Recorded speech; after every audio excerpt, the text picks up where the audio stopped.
Hello! So this evening we're going to do a flight in the EMB-121 in Microsoft Flight Simulator. The main reason for doing this is there's been a serious update to the 121 only a few days after it came out, which addresses many of the issues that I highlighted in the first look video I recorded. So let's go and have a quick look at Little Nav Map and see where we're flying this evening. We're going to go from Wycombe Air Park in Buckinghamshire. So that's Echo Golf Tango Bravo. We're going to fly via the Bovingdon VOR down to Elstree, Echo Golf Tango Romeo. So it's only a short flight, but it should be enough to do a little bit of navigation, play with the autopilot and see how we get on with handling the aircraft. So I'm going to go through the same checklist that I used the other day and we'll see how we get on. So this would be proving the checklist if nothing else. So first thing we do is go and turn on the tablet. So we can go and close the doors around the aeroplane, remove the chocks and turn the tablet back off. We have no further use for it. It's worth pointing out actually, somebody asked me how you change the radio kit in the aeroplane. You just toggle it here. So I'm not going to, I'm just going to use the GNS 530. It's fine for our purposes today. So what do we do in the aeroplane? We use Control 4 to go overhead. And then we go to the main bar section here and we turn the batteries to on. You will get an alarm immediately on the dashboard, so you just cancel that alarm and then go back overhead again. I'm going to turn the inverters on, so we got one this side and one that side. And then external lights, we turn the nav light to on, anti-collision lights to on, we turn the seatbelt sign to on and the no smoking sign to on. And then press Control 5 to come back down into the co-pilot side of the cockpit. We're going to turn the auxiliary pumps on, left and right, and then we're going to turn on the actual pumps themselves. Then we're going to go back overhead and we're going to start the left engine. So starter for the left engine, we can come down. Let's just remove the yoke out of the way so we can see the needles easily. So you can see the RPM is coming round for NG on the left engine. So when it gets to about 12%, you can advance the fuel condition to low idle on the left engine and it will continue on round. When it gets to about 45%, we can go and remove the starter. Well, actually we can move it to high idle as well. It's very debatable on different models of engine what you actually do with the different idle amounts. So a lot of operators of turboprops will say they never use high idle. So in this case, just to demonstrate that we don't actually need it, we're going to leave high idle off. Okay? It'll be a good exploration to see if it's actually needed. So if we go back overhead, you don't have to actually turn the starter off, but we can go and turn the generator on the left side. So I think this is a bit of an anomaly. The starter should not be on all the time. So the simulator seems to have gone a bit awry here. It wasn't responding to the F key. So you can see then NG on the right engine is just coming up through 12%. We can advance the fuel condition to low idle and it will continue on round and we can let the engine keep idling once it gets there. So again, remembering we just need to go overhead and turn on the generator on the right side of the aircraft. So we'll go overhead now and generator to, that was the left one we just turned back off. It's the first mistake of the day. No harm done. Okay, so I'm just whizzing down through my checklist here. Now we've done that bit. So air conditioning section is over here. I don't fully understand this yet, but I know we have to open this, we have to put this to vent and we have to turn both of those on. There is a very correct sequence to doing this, of venting and turning it on and off to pressurize the cabin. I'm obviously not doing this completely properly. So back at the other end of the cabin we can set our cruise altitude. We're only going to go to 2,500 feet during our flight. We can come back into the cockpit and we can uncage or we should be able to uncage the attitude indicator. I think following the update we need the avionics on first, so let's go and turn the avionics on and then try it. Nope. So if we go and look down here, this is obviously a difference. We're seeing a hydraulic pressure problem. If we run the propellers up to high speed, And if we increase this to high idle, let's see what happens. Yeah, look, it's gone out. So it's wanting the engines at high idle. So we were correct in moving it onto high idle in this particular aeroplane, the way it's simulated. Otherwise, we don't get enough pressure to do things like operate the attitude indicator. So we've got the avionics on already. So I've done that a little bit out of order. So we'll go back overhead. We go and turn on the pitot heats. So actually, I'm going to turn them back off for the moment. There's a good reason for this. I'm going to go back down into the GPS and program the route. So I think the official checklist order is a little bit wrong, because otherwise you'd sit with the pitot heats on for ages. So we've got the radio kit on already. We'll go and turn on the... See that this is not responding again to pressing F. There's some very strange things going on with this aeroplane. We're going to go and set the weather radar to standby. There is no weather this evening, so nothing to speak of. So, and so yeah, let's go and program the route. So we press flight plan on the GTN. Oh, sorry, the GNS 530, and we are going to go from Echo Golf Tango Bravo. Enter. Via BNN, so click on this so I can use the keyboard. Bovingdon, enter, enter, and we're going to Echo Golf Tango Romeo. Echo Golf Tango Romeo, Elstree, enter. So there's our route done. Okay. So we now configure for flight. So we want flaps in takeoff position. We calibrate the altimeters. So I press B to do that, which is correct. We're already at 500 feet. Propellers are max RPM, which is good. Transponder is it on yet? Let's have a quick look. No, they fixed this because this used to be on by default, and now it isn't. And we set lights as required. So I'm just trying to remember where the light switches are. They're overhead, aren't they? So we're going to do this a little bit out of order. We're going to put taxi lights on, landing lights and strobe lights, and we're going to taxi out immediately. Okay, so at idle, the aeroplane is not moving anymore. Even at high idle, it's not moving. So if we edge the throttles forwards, we are moving. So they've changed that quite markedly, because it went racing off like a sports car previously, and now it doesn't. Okay, so we're going to go and set the direction for the autopilot to 245 degrees, which is the runway direction at Booker. Can we pre-select heading mode? No. But we will go and pre-select the altitude we want to climb out to, which will be 2,500 feet. Okay, so we're just taxiing out to runway 24 at Booker.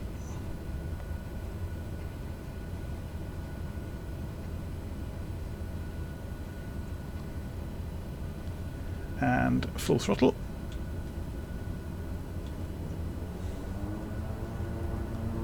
Actually, we want the heading bug at 230 actually. I'm just going to do that while we're running along the runway, because of the noise abatement traffic pattern at Booker. So we're going to gently pull back. We're in the air, let's sit up so we can see the edge of the airfield. So gear up. We turn to 230.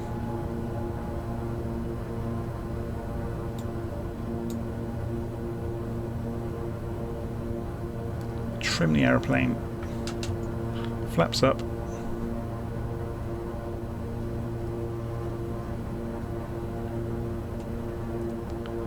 So then autopilot can come on.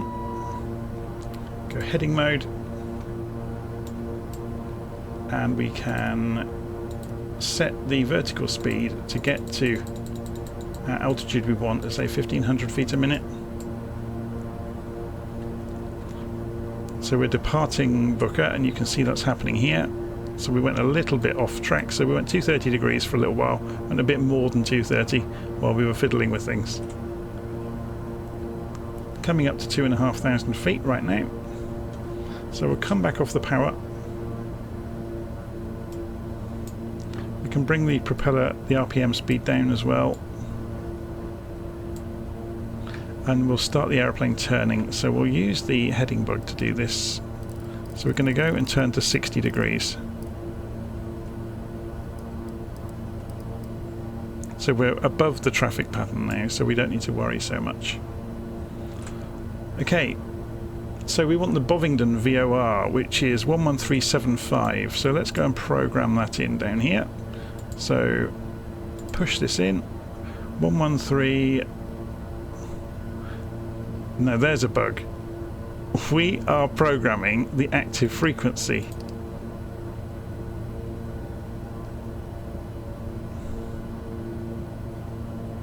Now, is that really what's just happened? So it's on nav 1, so let's just check that. So the course should be about 54 degrees. Oh, this is interesting. So is it broken? So is the needle going to come in? Yes, it is.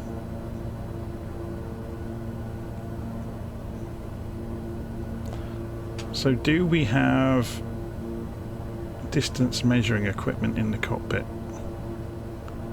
Not sure that we do. Obviously we've got the GPS doing it. Interesting. Okay, so 11375, I guess the reason it's not working on the digital one is because we've got this 1960s hardware that's, you know, how you should really be doing it. So you can't flick between a standby frequency because of this hardware. So that's just really reflecting that. So this is like a retrofitted piece of kit.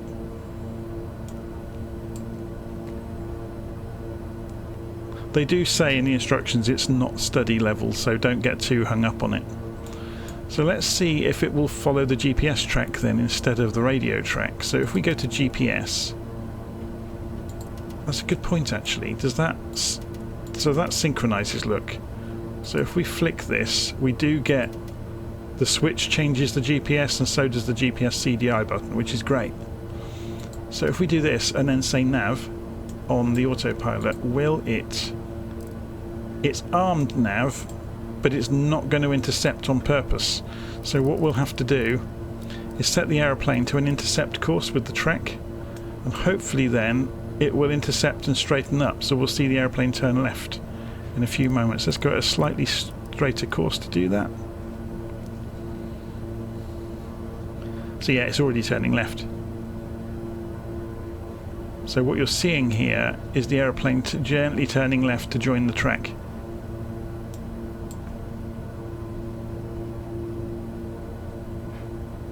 But it's not doing it very accurately, which is kind of interesting. Okay, let's put some speed on, shall we? So we'll go full throttle, full RPM, and we'll have a look at the engine needles and see what happens. So torque has gone. Let's sit down in the cockpit so we can see where the coloured areas are. We're still in the green. So it would appear at full throttle at sea level you can't actually overstress the engine in this. It's like I say, the developers say this is not study level. So we're running at 100% RPM. So we can't overdrive the propellers or the torque of the engine really. And it doesn't look like we can overheat anything. The oil has got to 90% on the PSI. It's all looking pretty straightforward. So I think it's kind of, this is similar to like the Aerosoft aeroplanes where there's lots of things to click, but things aren't really simulated very accurately. So if you want that sort of simulation, you're going to have to go and look at things like the Black Square aircraft, I think. Okay, so we're trundling out towards the Bovingdon VOR. It'd be interesting to see what it does when we get there. So will it follow the GPS track? So let's have a look at the aeroplane from outside as we're trundling along. It's a beautiful looking aeroplane. It really is nice.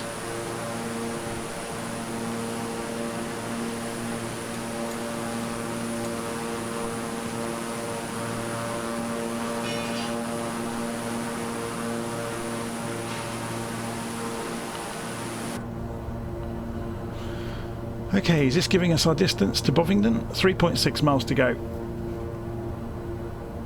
It's a shame it doesn't have distance measuring equipment, because then you can play games with radio navigation, but oh well. Can't have everything.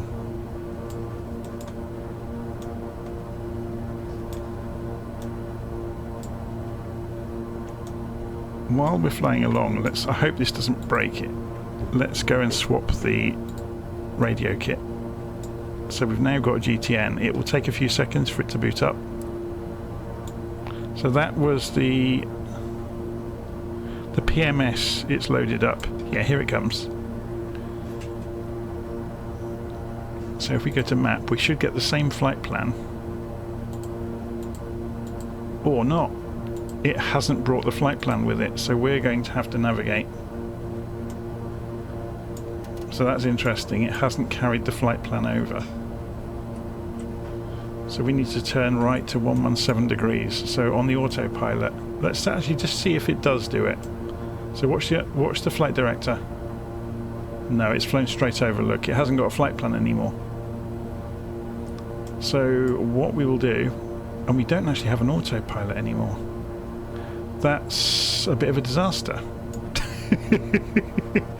So, I mean, we're using an autopilot that we can't actually click on, which is interesting. We'll put the GTN, sorry, the GNS 530 back, and that gives us an autopilot back. Oh dear, they didn't really think about that, did they? So we're going to go heading mode. And we're going to turn the direction we need to go to get to Elstree. So if we start our track here, measure until we fly straight over the airfield. We want to go 140 degrees.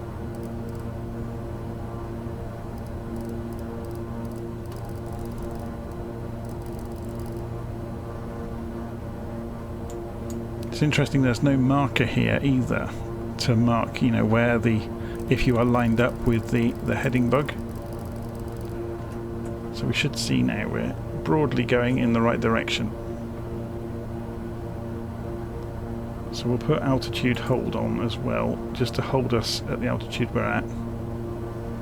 And then once we get to Elstree, we'll just take over manually and fly the pattern to come in. We'll just do a generic, I guess, a left pattern and come in on runway 26. So we can almost trace this line out here. It's a bit wrong. So from that green, measure distance. So we want to kind of be on that track. So 260 degrees for the approach into Elstree. So we'll fly over the top of Boreham Wood to come in.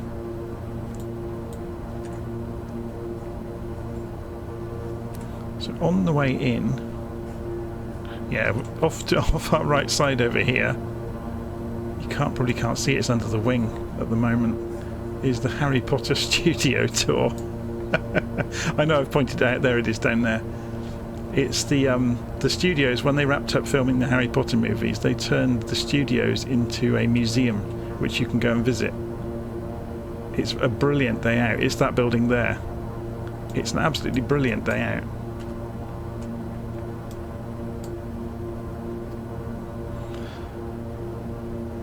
Okay, so we're just coming in over the top of the airfield, so we're pulling the throttles back, which is reducing power obviously to the engines. If we have a look overhead, you can see there's the airfield. So we will go manual very soon. So we'll come off the autopilot.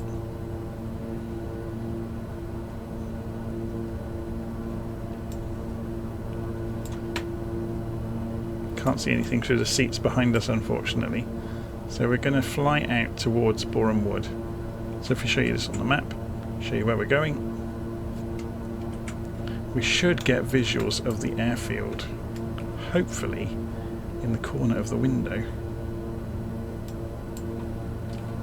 if we're lucky. Yeah, there it is down there.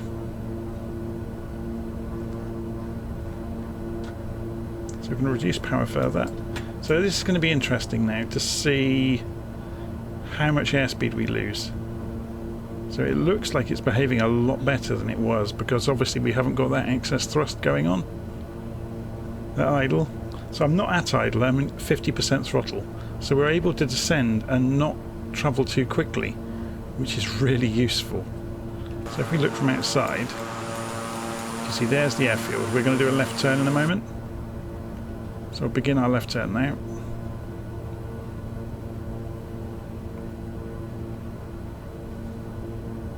So we'll get the gear down.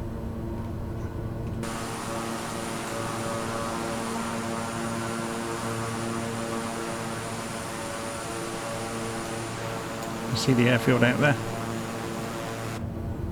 So we just carry on our turn.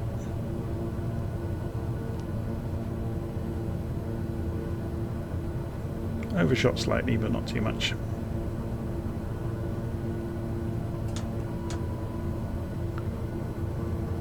So first stage of flaps. You can see the lights on the runway to judge our altitude on approach.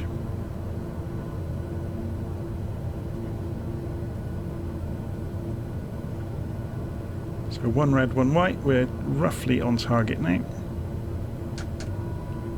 So going to full flaps.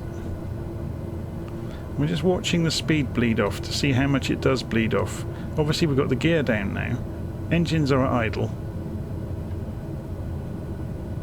It takes them a few seconds for the propellers to slow down. So yeah, the speed is coming off nicely. Obviously we're going to introduce a bit more power to hold it at least 80 knots. To give us a safety margin. So just coming in visually, keeping an eye on the lights. This is Elstree Aerodrome. Getting a bit slow. So I'm just increasing power gently.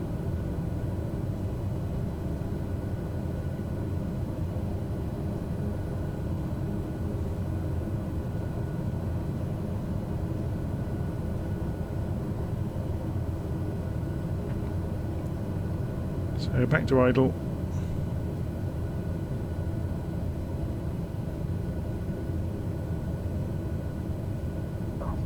And we're down. So it's a lot easier to control than it was. So wheel brakes. You can throw the flaps back up now. Slow down. I haven't got pedals, so I can't brake gently. I'm either braking 100% or not. So just turn around. There is a way here, look. Although you taxi on the grass, it is a prepared grass strip to get back. So you don't have to backtrack on the runway.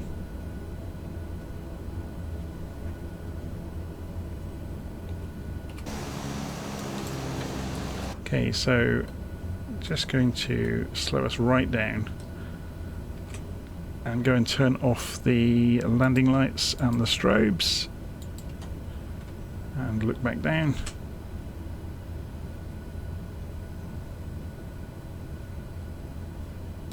So the fuel condition can come back to low idle and we can go and find somewhere to park, hopefully. Just come past this helicopter. Oh, it's a bit tight.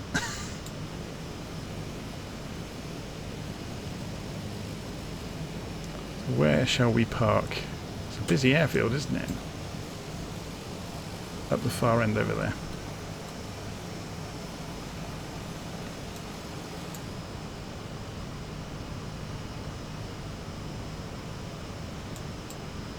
Or maybe maybe in customs. Just for a bit of fun.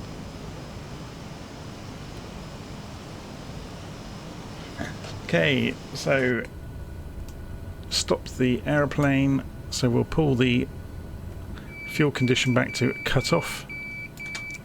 We can turn off the various things around the cockpit.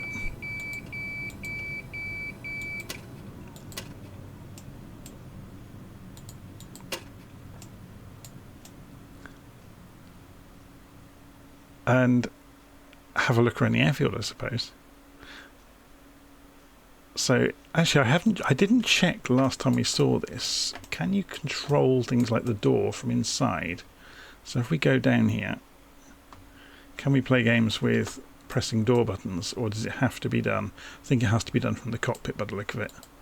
There's no actual physical control here for the door, which is probably wise. Otherwise passengers would be navigating themselves around the aeroplane. So we'll go and open the main door. And we can now go, and we can probably only go up to the edge of the aircraft, to be honest. Yeah, it'll only let us in that far. Okay, so let's go and have a look at where we've got to. So this is Elstree. We can actually go into the... Oh, sorry, I've got the drone camera speed turned up too high. But yeah, so I'm much more impressed now with this aircraft. There's still a few little tweaks that they probably need to make to it. But for a second release, I wish they'd held on to it a bit longer and done a bit more testing, because then we would have been saying how great this aeroplane is on the first release. But there you go, there's the EMB-121. We just did a short flight there from Wycombe over to Elstree. We saw some strangeness where we lost actually the autopilot if we put the PMS GTN 750 in place. And I know people are going to say that it has, if you have the paid version, it does autopilot functions itself. But I'd rather have the actual autopilot, I think. So I would stick with the 530 myself. Anyway, there you go. Hopefully you enjoyed that, and I'll see you again soon.